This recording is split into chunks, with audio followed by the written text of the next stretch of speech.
Let's assume man 40 acres of land, no family. He has a desire to build a temple. Part of his land is cultivated, part not cultivated. He talked to a Munivar and said, I'm building a temple and it is yours. He approaches three wise men, like three elderly people like me or Selva Kumar. And he said, I want you to witness this transaction that I have donated 2 acres of land to Munivar. We and Selva Kumar said, fine, but only this transaction I am doing it for free. Next time, if you sell anything, we will charge you. Swami doesn't want to pay anything. After this, any transaction which happens, you pay me a part of forest land. Once I have a one full block of forest land, I will sell it to somebody else. So that was an arrangement made between wise man and Swami. 2 acres, B4 and C4, a temple gets built and it gets transferred to Munivar. All 3 wise men records their entry. 3 duplicate entries recorded at 3 different places. Now temple gets popular. People start visiting it. Once you go to temple, you require diya, aarti and flower. People wants to set up shops over there. 3 people, Raj, Ira and Jay, reach out to Swami. Your temple is popular. We want to set up a shop. They identify 3 places, which is block D4, C5, and said, I'm going to charge you 100 rupees. And they reach out to 3 wise men. You record this entry that these 3 blocks have been transferred to 3 people. Fine. Entry done. Shops are set. And as a reward, let's assume for every transaction, 1/9 of the block get registered in the name of the people who are recording entry as an incentive. One shop is not doing well. So Ira wants to sell her shop. And Adi see a potential of building a housing complex over there. He said, I want to buy 4 acres. Ira says, I don't want to run a shop. So he buys 1 acre from Ira and 3 acres from Swami. Entry gets recorded and all wise men get paid from the forest land. Now more transaction happens. As per original agreement, once the full block is eligible, you can sell it. So wise man B wants to sell his land, but wise man C is upset about it. He identifies a buyer called Tina, while 2 wise men records correct entry. 3rd wise man records this entry has been sold to somebody else. When ledger does not tally, they need to come together. It is not about who is right or wrong. It is a simple voting. First 2 win, 3rd entries become invalid. Wise man C has been moved out. Now he can never be a wise man ever. Anybody can become a wise man. So now somebody else becomes a wise man. Now people, I sell land, and this was the final status. Few acres of land which has been left as a forest land, few acres has been left as a agriculture land. He created an ecosystem which is running without him, without a central authority.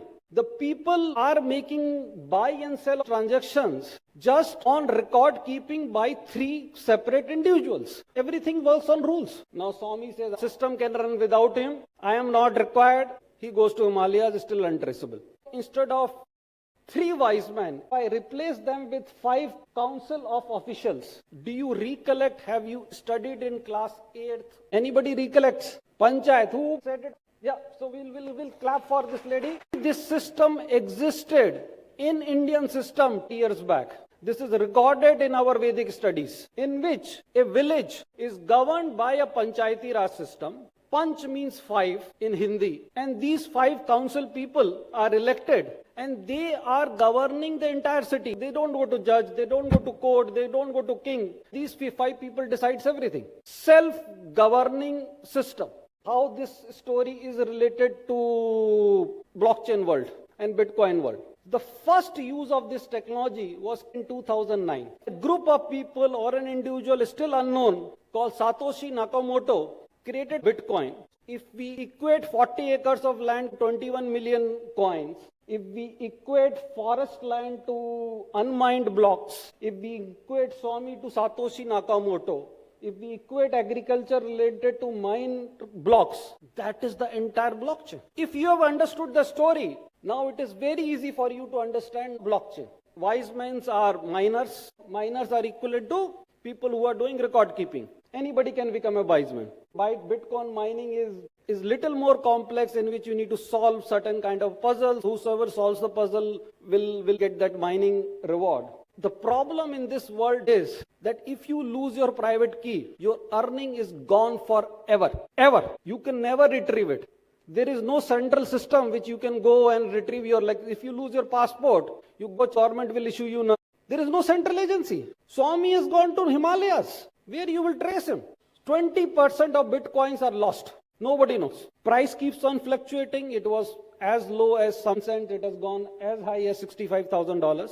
Now it is around $20,000. There are so many miners. Everybody has to validate and then come up with the consensus. It takes around about 10 to 15 minutes to validate one transaction. And 2140, all coins will be mined. Because there are so miners, the total yearly consumption is 7 gigahertz. That is equivalent to running a country like Switzerland. Original Bitcoin address has about $1 billion of worth. Last transaction in that account happened in 2013. Satoshi Nakamoto is dead or alive or he's gone to Himalayas. Nobody knows. Imagine you have a $20 billion in your account and you can't retrieve it. That was 2009 technology. You have courses on cyber security, AI, on data scientists, but you will have no courses on blockchain. Because this technology is new. Bitcoin was only a coin base. You can't do anything else than that.